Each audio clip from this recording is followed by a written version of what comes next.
ఉద్యోగం కోసం చూస్తున్నారా? ఓం శక్తి ప్రైవేట్ లిమిటెడ్ కంపెనీలో మార్కెటింగ్ జాబ్స్ 20,000 నుంచి 30,000 వరకు జీతం ఉంటుంది. సంప్రదించండి.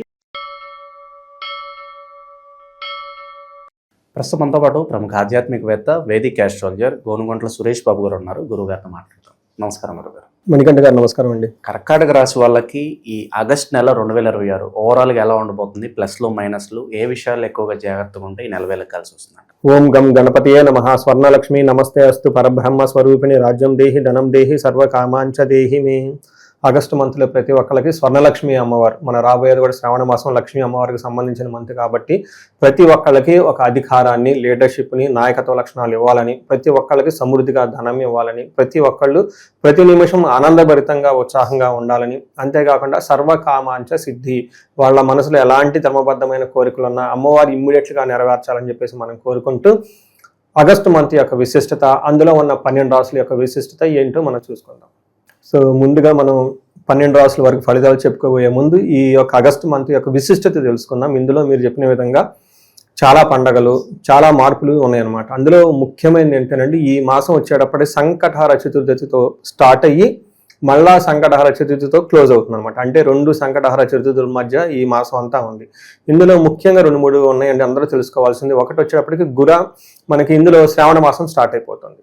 ఎప్పుడైతే శ్రావణ మాసం స్టార్ట్ అవుతుందో వరలక్ష్మి వ్రతం, శుక్రవారాలు ఇవన్నీ చేసుకుంటూ ఉంటాం. నెక్స్ట్ గురు మోఢ్యమి అని నడుస్తూ ఉందండి. అది ఆ రోజుతో అయిపోతుంది, 12వ తారీఖుతో అయిపోతుంది. అంటే శ్రావణ మాసం రేపనకి ఈ రోజుతో మోడం కూడా అయిపోతుంది. అక్కడ నుంచి అన్ని మంచి ముహూర్తాలు ఉంటాయి, చక్కగా అన్ని చేసుకోవచ్చు. తర్వాత వరలక్ష్మి వ్రతం వచ్చేటప్పటికి 21వ తారీఖు జరుగుతుంది. 28వ తారీఖు రాఖీ పండుగ, రాఖీ పౌర్ణమ అని చెప్తారనమాట. ఇవి మేజర్గా ఉన్నవి. మనకి ఆ రోజు జంజాలు కూడా మార్చుకుంటూ ఉంటాం. మేజర్గా ఉన్న పండగలు, ఫెస్టివల్స్ అని చెప్పుకోవచ్చు. ఇంతేకాకుండా జ్యోతిష శాస్త్రం ప్రకారం గ్రహాలు వచ్చేటప్పుడు 4 గ్రహాలు మారుతున్నాయి. జనరల్గా 2 గ్రహాలు 3 గ్రహాలు మారుతూ ఉంటాయి. కానీ ఈసారి ఆగస్టు మంత్లో 4 గ్రహాలు మారుతూ ఉన్నాయి. అందులో ఏంటి? శుక్రుడు, కుజుడు, బుధుడు, తర్వాత వచ్చేటప్పటికి శుక్ర, కుజ, బుధ, సూర్య 4 గ్రహాలు మారుతూ ఉన్నాయి. ఈ 4 గ్రహాల యొక్క ఇంపాక్ట్ ప్లస్ శ్రావణ మాసం ముఖ్యమైన పండుగలన్నీ ఉన్న ఈ యొక్క శ్రావణ మాసంలో లేదా ఆగస్టు మంత్లో ఎలా ఉందో మనం తెలుసుకుందాం. ఒక్కొక్క రాశి వారికి వాళ్ళ యొక్క ఇంపాక్ట్. సో కర్కాటక రాశి వాళ్ళు కొంచెం ఛాలెంజింగ్గా ఉంటుందని మనం చెప్పుకోవచ్చు అండి. మిక్స్డ్గా ఉంటుంది రిజల్ట్. అందుకని కొంచెం ఆలోచించుకొని చేస్తే బాగుంటుంది. ఎక్కడెక్కడ అనుకూలంగా ఉంది, ఎక్కడెక్కడ ప్రతికూలంగా ఉందో మనం చూద్దాం. దానికి చెప్పుకోబోయే ముందు మనం ఇందులో ఉన్న నక్షత్రాలు అవన్నీ చూసుకొని మనం అలానే గ్రహాల యొక్క స్థితి ఏంటో మనం చూద్దాం. ఇందులో ఉన్న నక్షత్రాలు చూసుకుంటే పునర్వసు 4వ పాదం, పుష్యమి 1, 2, 3, 4 పాదాలు, ఆశ్లేష 1, 2, 3, 4 పాదాలంతా ఇందులో ఉంటుంది. పేరు బలం బట్టి మనం చూసుకుంటే హీ, హూ, హే, హో, డా, డీ, డూ, డే, డో అన్న లెటర్స్ అంతా ఈ రాశిలో ఉంటారు. ఇందులో 4 గ్రహాలు మనకు మారుతూ ఉండటంతో ఫస్ట్ వచ్చేటప్పటికి శుక్రుడు మారుతున్నాడు, 2వ తారీఖు కుజుడు మారుతున్నారు, 5వ తారీఖు బుధుడు, 17వ తారీఖు సూర్యుడు మారుతూ ఉన్నారు. ఈ గ్రహాల మార్పు వల్ల మనకి ఏం చెప్తారంటే లఘు గోచారము, సూక్ష్మ గోచారం అన్న ఒక కాన్సెప్ట్ ద్వారా చిన్న చిన్న సంస్కృత పదాలతో ఎలా ఉంటుందో మనం తెలుసుకోవచ్చు. దానిలో భాగంగా వీళ్ళకి సూర్యుడి వల్ల ధనం సంపదలు వచ్చే అవకాశం ఎక్కువగా ఉంటుంది, సంపదలు పోయే అవకాశం కూడా ఉంటుంది, బట్ మనీ ఫ్లో అయితే ఉంటుంది.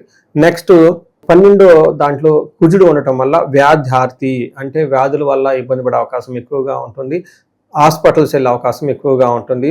బుధుని వల్ల ధనం అనేది కోల్పోతారు. శుక్రుడి వల్ల అగైన్ శత్రువృద్ధి జరుగుతూ ఉంటుంది, కానీ ఓవరాల్గా గ్రోత్ ఉంటుంది. ఇది మనం చూసుకుంటే మిక్స్డ్గా ఉంది అని మనం చెప్పుకోవచ్చు. కుజుడు 12వ ప్లేస్లో ఉండే ఇది మిక్స్డ్గా ఉంది, రిజల్ట్ అంత సరిగా ఉండదు, ధన ప్రవాహం వస్తూనే ఉంటుంది కానీ బట్ వేరే విధంగా ప్రాబ్లం అవుతుంది. మనకేం చెప్తారు? కుజుడు 12వ స్థానంలో ఉంటే హాస్పిటలైజేషన్స్, ప్రవాసం, దూర ప్రాంతాలకు వెళ్ళటం, వ్యాధి పీడం, వ్యాధుల ద్వారా బాధింపబడటం, బంధువులతో గొడవపడటం, అర్ధక్షయం, ధనం కోల్పోతారు. సహజంగా అంతే కదండి, హాస్పిటల్ పడినప్పుడు డబ్బులు వెళ్ళిపోతాయి, ఇంకెక్కడ ఉంటుంది. అలానే దేహ పీడం, శారీరకంగా దేహం పీడించబడుతుంది, అటు ఇటు ట్రాన్స్ఫర్స్, ధననాశనము అని చెప్పి ఇవన్నీ జరిగే అవకాశం ఉంటుంది. కాబట్టి బట్ ఇవన్నీ చిన్న చిన్న విషయాలే కాబట్టి పెద్దగా సీరియస్గా కూడా తీసుకునే అవసరం లేదు, సహజం కాబట్టి అవి. అయితే ఇందులో శుక్రుడు 3వ స్థానంలో ఉండటం అగైన్ మిక్స్డ్ రిజల్ట్ అని చెప్తారు. కొన్ని సందర్భంలో వీళ్ళకి ప్రాస్పరిటీ ఉంటూనే బట్ ఛాలెంజెస్ కూడా ఉంటుంది. ఎక్కడ ఉంటుంది? శత్రువృద్ధి, ధనక్షయం, ధనం అనేది విపరీతంగా కోల్పోతారు, శత్రువులు అనేవాళ్ళు ఎక్కువగా ఉంటూ ఉంటారు. గత జీవన రాహిత్యం అంటే ఏమని చెప్తారు? ఇంతకు ముందుతో లాగా లైఫ్ అనేది ఇప్పుడు ఉండదు, చాలా చేంజెస్ అయితే ఉంటాయి అని మనం తెలుసుకోవాలి. ఇది 3 గ్రహాల యొక్క స్థితిని బట్టి చూస్తే మనం ఏమని చెప్పుకోవచ్చు అంటే మిక్స్డ్గా ఉంది, కొన్ని విషయాల్లో ఛాలెంజింగ్గా ఉందని గమనించుకోవాలి. అందులో సూర్యుడు వీళ్ళకి 2nd హౌస్లో ఉండటం ఏం జరుగుతుందంటే ఇది కావాలని వీళ్ళే కొన్ని ప్రాబ్లమ్స్ని కొని తెచ్చుకుంటారు. అంటే సెల్ఫ్ మేడ్ ప్రాబ్లమ్స్ అంటారు చూడండి, ఈ టైప్గా ఉంటుంది. అందుకని వీళ్ళు కంట్రోల్లో ఉన్నంత వరకు ప్రాబ్లం అయితే కరెక్ట్గానే ఉంటుంది, మేనేజ్ చేసుకోగలుగుతారు. వీళ్ళు కనుక అవుట్ ఆఫ్ కంట్రోల్ వెళ్ళిపోతే ఆ ప్రాబ్లం అందులోకి వెళ్ళిపోతారు వీళ్ళు.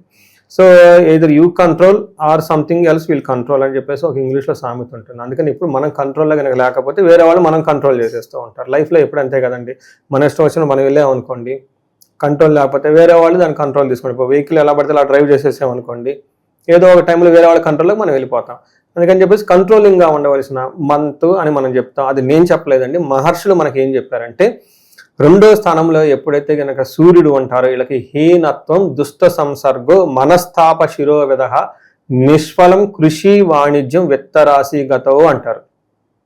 ఈ శ్లోకం చాలా ఇంపార్టెంట్ అండి, చాలా డీప్ మీనింగ్ కూడా ఉంటుంది. ఇది యాజ్ ఇట్ ఈజ్గా చెప్పాను. ఎందుకు అంటే ఈ టైంలో హీనత్వం, వీళ్ళకి నీచ బుద్ధి పుడుతుంది. అంటే అప్పటిదాకా డిగ్నిటీగా ఉన్న వాళ్ళు ఏదో చేయకూడని పని చేయాలని ఒక ఆలోచన చేస్తుంది. హీనత్వం, దుష్ట సంసర్గ, దుష్ట సమాసం ఇళ్ళ పోయి పడుతూ ఉంటారు. తర్వాత ఏమవుతుంది, మనస్తాపానికి గురవుతూ ఉంటారు. శిరోవేద, తలనొప్పి పనులన్నీ వచ్చేస్తుంటుంది. ఏదైనా పని చేస్తే అంతగా పెద్ద కలిసి రాదు, వ్యాపారం కానీ బిజినెస్ కానీ అని మనకు చెప్తూ ఉంటారు. అంతేకాకుండా అనవసరమైన గొడవలు అయ్యే అవకాశం కూడా ఉంటుందని మనకు చెప్పవచ్చు. అందుకని చెప్పేసి దుష్టులకు దూరంగా ఉంటే ఎప్పటికైనా చాలా మంచిది. ఇది మీరంతా మీరు చేతిలో చేసుకునే అవకాశం ఎక్కువగా ఉంటుంది కాబట్టి వృధాగా అనవసరమైన వాళ్ళతో పరిచయాలు, అనవసరంగా మనకేం చెప్తారో ఖర్చులు పెట్టడం అనేది కట్ చేసుకుంటే చాలా బాగుంటుంది. ఓకే, ఇక నక్షత్రాల పరంగా చూస్తే ఎలా ఉంటుందంటారు ఈ రాశి వాళ్ళకి? నక్షత్రం ప్రకారం వీళ్ళకి చాలా బాగుందండి, వెరీ ఇంట్రెస్టింగ్గా ఉంటుంది చూడండి. నక్షత్రం ప్రకారం పునర్వసు నక్షత్రం వాళ్ళకి సూపర్, ది బెస్ట్గా ఉందని మనం చెప్పుకోవచ్చు. శ్రీరామచంద్రమూర్తి పుట్టిన నక్షత్రం ఇది, అబ్బాయి పుట్టిన నక్షత్రం కూడా ఇది. క్లోజ్గా చూస్తూ ఉంటాను అనమాట, ఎక్కువగా ఎమోషన్. తర్వాత పునర్వసు నక్షత్రంలో ఇందులో ఐశ్వర్యవంతంగా ఉంటారు. విదేశాగమనము, ఫారిన్ ట్రావెల్, ఫారిన్ చేసే వాళ్ళకి బాగా కలిసి వస్తుంది. చాలామంది రీసెంట్గా ఏమంటే మేము అమెరికాలో ఉన్నాం, ఇండియా వద్దాం అనుకుంటున్నాం, వస్తే అక్కడ మళ్ళీ ఆ స్టాంపింగ్స్ అవన్నీ పడతాయో పడవో అని వచ్చి చాలామంది ఇబ్బంది పడిన వాళ్ళు చాలామంది ఉన్నారు. ఇలా ఏమైనా డిసిషన్ తీసుకోవాలనుకుంటే ఇది best time. Long travel, vacations, అందులోనూ అమెరికాలో కానివ్వండి, తర్వాత యూకేలో, కెనడాలో ఇప్పుడు సమ్మర్ వెకేషన్స్ నడుస్తూ ఉన్నాయి. చాలామంది క్లయింట్స్ వాళ్ళు లీజర్ కాకుండా నా ఫోన్లు చేస్తూ ఉన్నారనమాట. అందుకని వాళ్ళు ఇచ్చే ఫీడ్బ్యాక్ని బట్టి నేను ఇక్కడ మళ్ళీ ఫీడ్బ్యాక్ షేర్ చేస్తూ ఉన్నాను. ఇలా విదేశాగమనం, ఫారిన్ వెళ్ళాలి అనుకునే వాళ్ళకి చాలా అనుకూలంగా ఉంటుంది. సంపదలు బాగుంటుంది, ధనలాభం ఉంటుంది. సో ది బెస్ట్గా ఉందని చెప్పుకోవచ్చు. అలానే నెక్స్ట్ పుష్యమి నక్షత్రం చూసుకుంటే వీళ్ళకి ఐశ్వర్యవంతంగా ఉంటుంది, క్షేమంగా ఉంటారు, సంపదలు ఉంటుంది, ధనలాభం ఉంటుంది, అంతా బాగుందని చెప్పుకోవచ్చు. సో వీళ్ళది కూడాను ఓవరాల్గా అంతా బాగుంది కాబట్టి నక్షత్రం ప్రకారం కూడా పెద్ద ఛాలెంజ్ చేస్తే ఏమీ లేదని మనం తెలుసుకోవచ్చు. తర్వాత వీళ్ళకి పునర్వసు పుష్యమి ఆశ్లేష నక్షత్రం వాళ్ళకి కొన్ని హెల్త్ విషయంలో కొంచెం జాగ్రత్తగా ఉంటే మాత్రం సరిపోతుంది. మనం ముందు నుంచి చెప్పుకున్నాం కాబట్టి హెల్త్ విషయంలో జాగ్రత్తగా ఉంటుందని తెలుసుకోవచ్చు. సో మిగతా విషయాలు అంతా బాగుంది కాబట్టి ఇప్పుడు మనం డిస్కస్ చేసిన వ్యవహారాలు కొంచెం కేర్గా ఉంటే సరిపోతుంది. ఇప్పుడు ప్రజెంట్ ఉన్న గ్రహస్థితి బట్టి మరి వీళ్ళు ఎవరిని ఆరాధించాలి, ఎలాంటి పరిహారాలు వీళ్ళకి బాగుంటాయి అంటారు? సూర్యుడు వల్ల, తర్వాత జాబులో కొంచెం ఇబ్బందులు వచ్చే అవకాశం ఎక్కువగా ఉంటుంది కాబట్టి వీళ్ళకి ఆదిత్య హృదయ స్తోత్రం అని ఉంటుందండి, చాలా పవర్ఫుల్. అది చదువుతూ ఉంటే రెగ్యులర్గా బాగుంటుంది. లేదంటే సూర్య అష్టకం అని ఉంటుంది, సూర్య నమస్కారాలు చేసుకుంటూ ఉండాలి. దీనితో పాటుగా రెమెడీ వచ్చేటప్పటికి ఆంజనేయ స్వామిని రెగ్యులర్గా పూజించడం, గాయత్రి దేవుని మాతను ఎక్కువగా పూజించడం చేస్తూ ఉంటే సరిపోతుంది.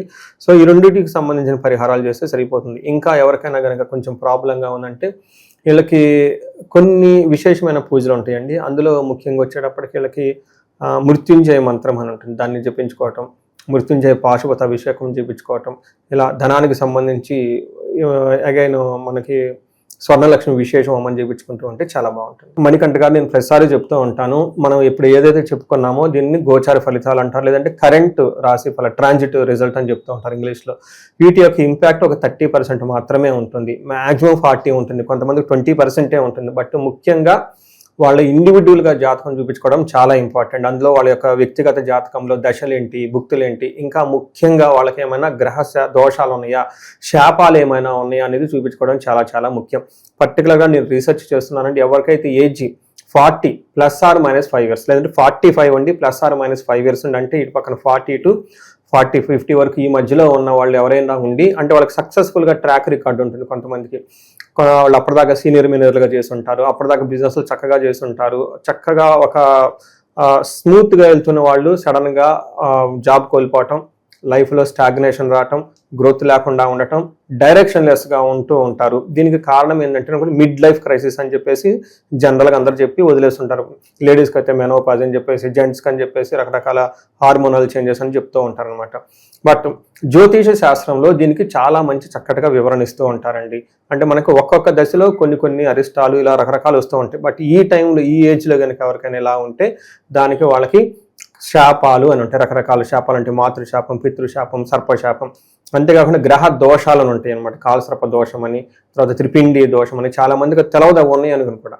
బట్ దాని సింబాలిక్ ఏంటంటేనండి, అప్పటిదాకా సక్సెస్ఫుల్గా ఉన్న వీళ్ళు సడన్గా గ్రోత్ లేకుండా ఆగిపోతారు, డైరెక్షన్లెస్గా ఉంటుంది, ఏం చేయాలో అర్థం కాదు, కన్ఫ్యూజన్లో ఉంటారు. ఇలాంటి వాళ్ళు ఎవరైనా కనుక ఉంటే ఒక్కసారి ఇండివిజువల్గా జాతకం చూపించుకోవడం చాలా ముఖ్యం. అందులో ఉన్న శాపాలేంటి మొత్తం హారోస్కోప్ అంతా స్కాన్ చేసి, తర్వాత గ్రహ దోషాలు ఏంటని చూసుకొని వాటికి సంబంధించిన పరిహారాలు చేసుకుంటే లైఫ్ అనేది 10 రెట్లు ముందుకు ఖచ్చితంగా వెళ్తుందండి. నేను ఎప్పుడైతే ఇలా స్టేజ్ స్పెసిఫిక్గా చేయటం స్టార్ట్ చేశానో చాలామంది ఇండివిజువల్గా చూపించుకుంటూ ఉన్నారు. అంటే అరే మాకు తెలవదండి, నిజమా అండి అని. మళ్ళీ నేను చెప్తున్నాను అంటే గూగుల్ చేసుకోండి, చాట్ జీపీటీ చేసుకోండి, డోంట్ బిలీవ్ ఎనీథింగ్ బ్లైండ్లీ. ఉన్నది లేదు ఫస్ట్ మీరు కన్ఫర్మ్ చేసుకోండి.